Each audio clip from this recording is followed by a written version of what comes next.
In today's video, I'm just going to show you around my 2008 Honda Stream. This is a Japanese import. It's a Rn6 front-wheel drive 1.8 VTEC.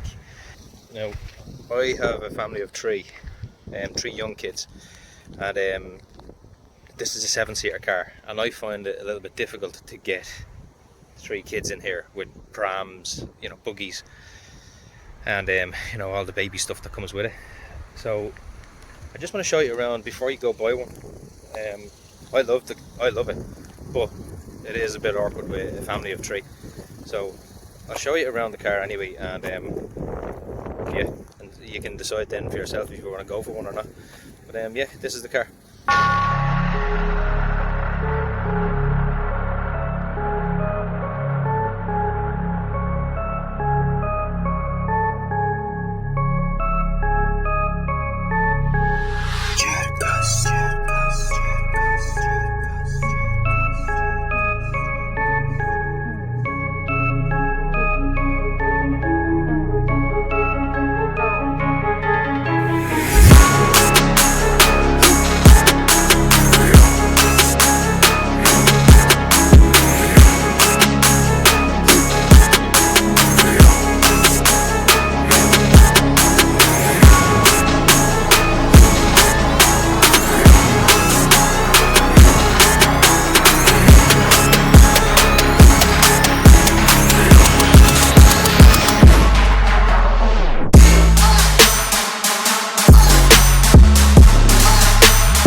Okay, so I'm going to show you around it here now. Anyway, it comes with standard with HID headlights, and these wheels are 98 spec Honda Integra 16-inch Type R wheels.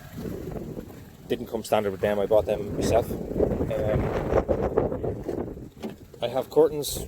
I have curtains in this that I really love. You basically just open that. You open that and they pull across.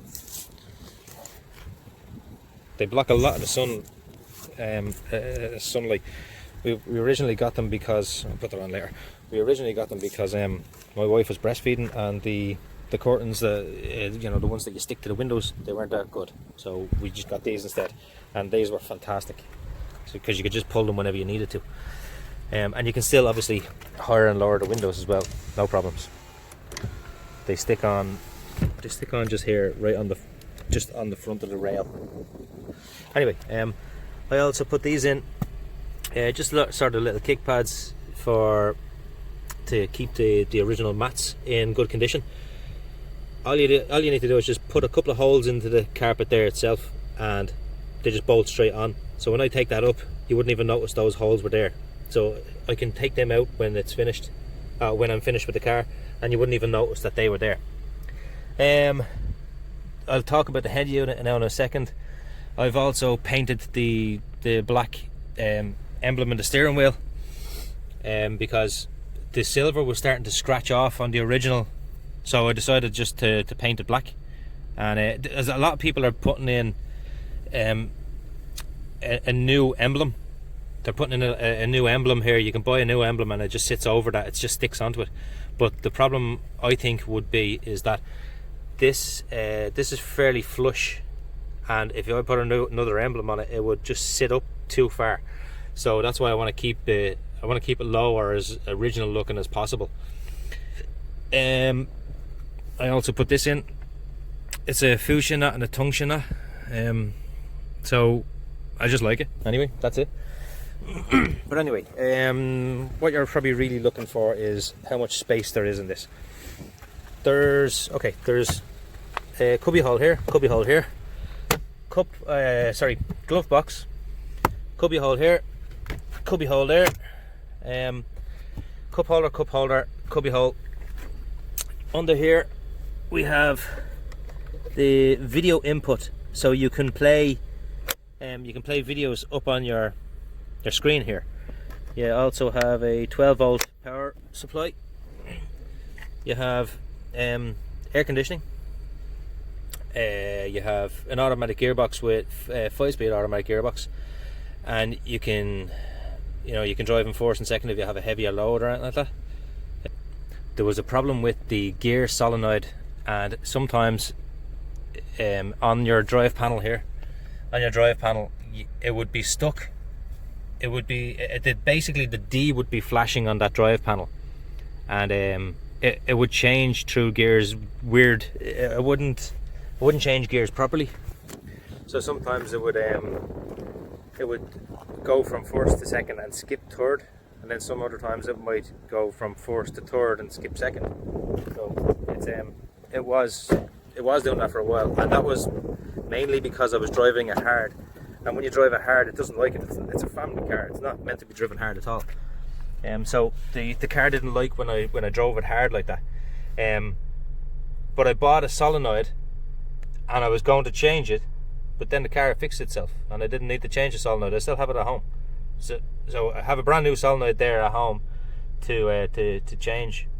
It just fixed itself. So I just stopped driving it hard, and that's it. It's better.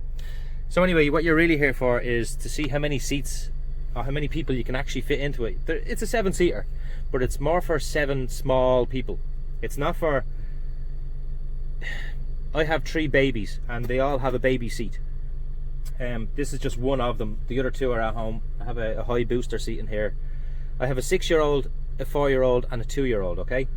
And I need to have 3 seats, 3 full back seats for the kids. The problem is that you could have one over here and one over here, but you can't get one in the middle. And I want to show you that you can't even get... You wouldn't even be able to get a booster seat. Oh. You wouldn't even be able to get a booster seat. Even if you pull this over as much as you can't even get a booster seat in there. So there's not enough room for 3 baby seats beside each other. And look, this is right on the side here. So you still wouldn't be able to get, again, the door closes and everything, you won't get 3 seats in there. What we've had to do is just basically put one kid in the back. So an easy way of putting the children in the back is you can either just pull that and that'll fold down, and you can do that, or you can, whatever baby seat that you have. But you can get 2 full-size adults in here. I've had like 6'4" people in here, and they have fit no problem. I'm only 5'7", so I can easily fit in there. There's no issues with me fitting in there. Yeah, so just something else to remember: if you are, let's say you have a child over here and they have a cup in this cup holder. When you pull the seat back up, the armrest goes as well. So that can be a bit annoying, so your drink will be all over the back seat. The seats, you know, move whatever way you want. They're great. You also have this here if you just want to slide the whole lot forward. Adults, no problem. 3 adults in the middle here, you'd be squishing, like you'd be literally just up against the door like this, you know, to just give people enough room. But 2 adults and a child, that's okay. I've had my 2 car seats here, and then I've had a child in the middle with no car seat, and that's fine. They're fairly squashed, but that's fine. It works anyway that way if you wanted to do it that way. But to get 3 car seats in the middle here, forget about it. It's not going to happen. It's just too tight. So you have to have them back there. But I have 2 boys and then a girl, and the 2 boys when they're back there, they fight. So I don't like them back there, because then when I'm driving I can't even see them. Sometimes when you're in the driver's seat, it's very hard to hear the people back here because it's so far away. Okay, so the back is fairly simple to use. You have a handle here. Lift the handle. Oh, lift the handle. Push down. And that's it. It's fold down. Same again. And in the back they have cup holders, which are filthy dirty because I have kids. Cup holder there, and then under here we have more. Yes, lots of rubbish. And then again, when you go under here, your toolkit is under there. Your toolkit for your spare wheel is under there, and it's easy enough to put back up as well. You just pull that, and you can lift this to adjust it. So see, so you can lift that to adjust it. But like I said, if I have three small children, and just even to put, like I'd have a car seat in here and a car seat in here, and I can't get them in that door because I can't move these 2 car seats. So the only way to do it is to drop this seat. I could have a buggy or a pram there or here, and then my other child has to climb over all this to get in there, which is a bit awkward. But you know, it is what it is. It's not meant to be. It's meant to be a family car for children that don't have car seats. My children have car seats because they're small. Okay, so the engine is a single cam 1.8 VTEC with 138 brake horsepower. There is a 2-litre model with 148 brake horsepower. This is an R18, and the 2-litre model is an R20. I've changed to a Mugen oil filler cap, Mugen radiator cap, and then I have Password JDM fender bolts. I have a couple of more things to do to it. I just haven't done them yet. Oh, I also have PB coilovers. These are softness adjusting, so I can turn it that way and make the dampening harder or softer. I find it's almost identical to the original setup. It's a little bit harder than the original setup, but I can put it on really hard if I wanted to. And also the other one for the rear, I have rear obviously as well, but they're in behind this. You'd have to try and get in at them, or even cut a hole out here, but then your kid is going to be playing with them. Look, the kid will be playing with it if it's there.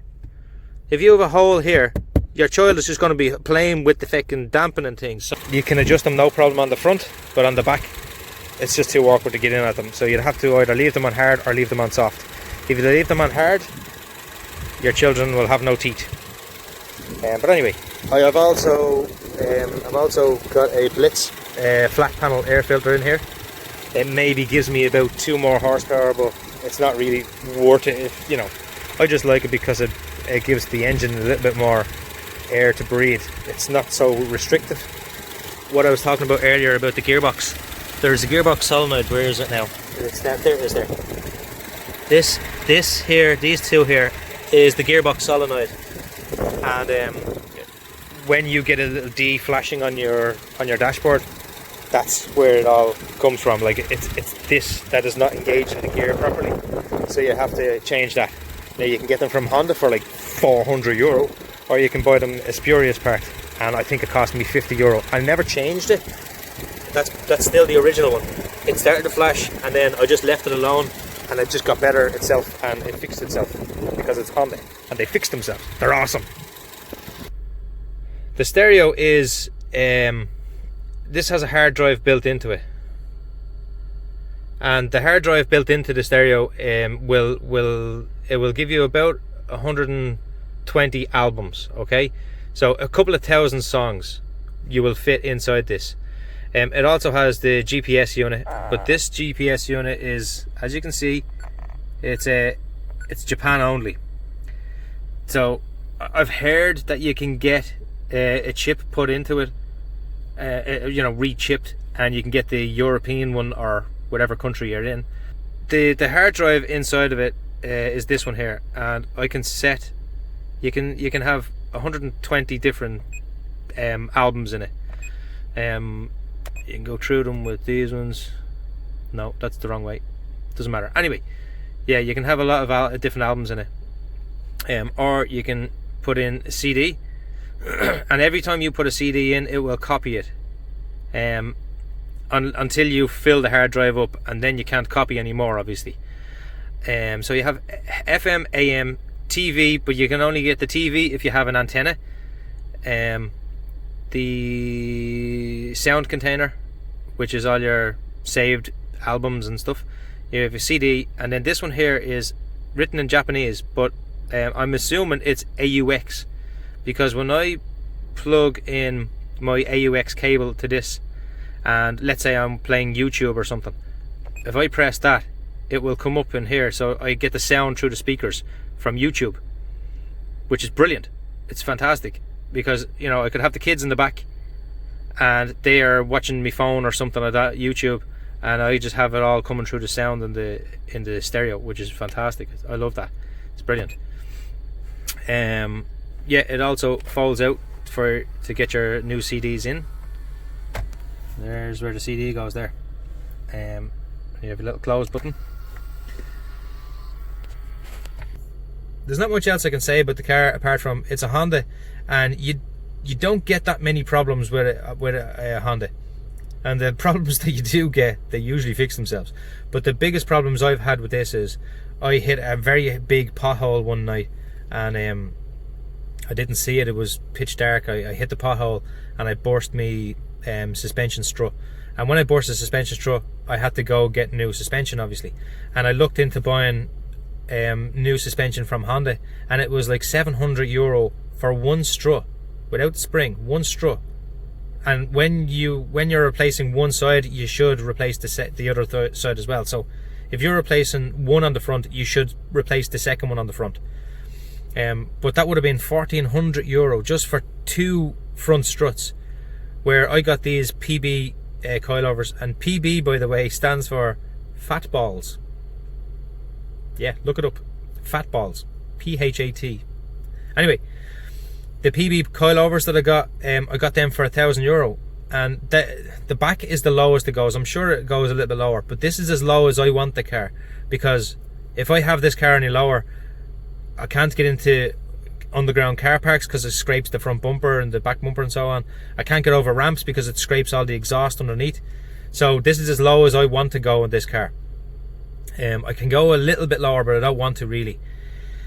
Anyway, so the front suspension, I had to replace the whole lot because of that. And while I was doing it, I got the adjustable coilovers with the adjustable dampening settings, and I can adjust the dampening on the front, as I said already. I can adjust the damp on the front, no problem, but the rear, they're all hidden behind the plastics. I can't get in at them to adjust them anyway. And believe me, I've tried it. I went for a drive with the plastics all off and the dampening set at hard all around, and oh my god, it was hard. It was like driving on I can't even describe it. It was so rough and hard. So I set everything to soft, and even at soft, it's slightly more hard than the original standard suspension. So just bear that in mind if you're going for coilovers and you have young kids.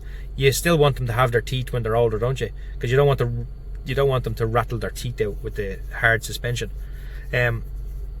Also, the only other things that I've had issues with were trying to get parts for a Honda Stream, especially in Ireland. As soon as you say it's a Honda, it's a Japanese import, they just go, oh my god, what are we going to do? It's a Japanese import, nobody knows anything about it. So for to get parts for it, it was a bit awkward. And so far I found out that the FD Civic may look like it a little bit, and it has the same steering wheel and some certain little features in it is the same, but the front suspension is completely different than the FD. So far I've noticed that the CV joint is different and the tie rods are different. I'm not sure about the suspension or anything, but there's a lot of different parts in it. So don't think that the FD Civic is exactly the same, because it's not the same. Anyway, there's a few differences between them, so just be careful with that. So just finding parts for it, especially in Ireland or around maybe in the UK as well, it's a bit difficult to find parts. There is a great website called febest.com, FEBEST.com, and they do a lot of the parts for this, which is brilliant. You can buy them straight from the website as well. It's brilliant. But I've found it a little bit difficult to buy some parts or get some parts for it. Even just like most of the stuff is in over Japan, obviously, but after 10 years in Japan, they get rid of these cars because that's the law over there. Your insurance and everything goes up if you have a car that's over 10 years old. So there's not that many of them around over there now, because it's now 2020 and this is a 2008 model. And yes, they have newer models of this, but there's still not that many of them around. And then plus shipping to try and get it from Japan, that's a lot. So yeah, that's about it. There's not much else I can tell you about the car. There is another thing that happens with the engine, and it happens with all R18 and R20 engines. After about 50,000 kilometers, I think it's 50,000 kilometers, don't quote me on that, about 50,000 kilometers, you should do a valve adjustment. Now it's not dangerous if you don't do it, but the valves basically open, they don't open enough to, or they open too much or something like that. And it's all to do with, you know, fuel economy and stuff. You can, if you listen to the engine, you can slightly hear it ticking. It's like it sounds like a little tap, like you can hear that in the engine if you haven't got a valve adjustment. So just keep that in mind as well. Ask the previous owner if they've got a valve adjustment. Yeah, so that's just basically it. Just there's not much else I can say about the car. They're a fantastic car. I love it. It's nice and small where you can fit into certain places, but it's also nice and big where you can have a load of seats in it. At one stage I had 3 kids and 2 buggies, strollers, prams, whatever you want to say there, and it was very difficult to get anything in. So if we went shopping, I'd be here, my wife would be there, 3 kids in the back, and then 2 buggies, and just to try get shopping into the back of the car with the 2 buggies and the kids and all, it was tight. There was stuff on top of the kids and everything, but only toilet roll and soft things. But yeah, it is a little bit hard to get a lot of stuff into the car, so keep that in mind. It may be a 7-seater, but it's not a big 7-seater. Yeah, so that's it. There's not much else I can say about it. Yeah, I love it. So anyway, if you like this video, please leave a like, comment, share, subscribe, anything at all. Just let me know that you're there, because the only way I know you're there is that I see your views. But yeah, that's it. Just let us know. Is there anything else that you want to know about the car? I know a good bit about them now. I don't know a lot, but I know a good bit about them. So yeah, if there's anything you need to know, just give us a call back and let me know, and I'll try do whatever I can to make another video for you. Thank you. Bye bye.